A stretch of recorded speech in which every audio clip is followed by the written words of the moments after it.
Beaucoup des clients qui viennent me voir sont fatigués et c'est normal. Bon, déjà, tu payes encore un petit peu peut-être tes excès des fêtes. Ensuite, c'est le début de l'année et au travail, on te demande de remettre les compteurs à zéro, tu recommences tes objectifs pour l'année. Mais pas que au niveau énergétique, chinoise bien sûr, on a l'énergie yang qui est celle qui nous anime et qui nous réchauffe, qui est au plus bas. Et normalement, cette période-là est faite pour l'intériorisation et le repos. Mais avec nos rythmes de vie, bien sûr, nous ne sommes pas du tout là-dedans. Donc on s'épuise.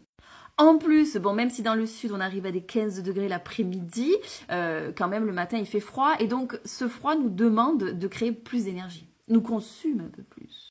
Du coup, tout d'abord au niveau alimentaire, bien sûr, tu vas te tourner un peu plus vers le chaud, vers le cuit. Moi, je te conseille la cuisson à vapeur. Moi, j'utilise le vitaliseur de Marion qui permet d'enlever toutes les toxines des aliments. On va consommer saisonnier et local parce qu'il faut se rappeler que l'homme ne fait qu'un avec la nature et il faut que tu te mettes sur la même vibration que ton environnement et ça te permet d'être mieux au niveau énergétique.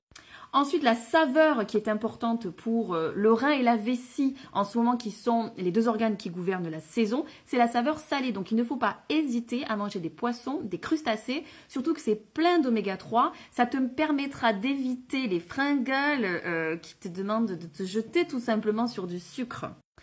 Ensuite, bien sûr, n'hésite pas à faire une séance en naturopathie pour voir peut-être au niveau complément alimentaire ce qui te manque. Il y en a certains, ça va être de la vitamine, d'autres, ça va être du magnésium. Et enfin, pour rééquilibrer ces énergies, je t'invite à me rendre visite pour une séance d'acupressure. Et pour plus d'astuces bien-être, abonne-toi. Merci.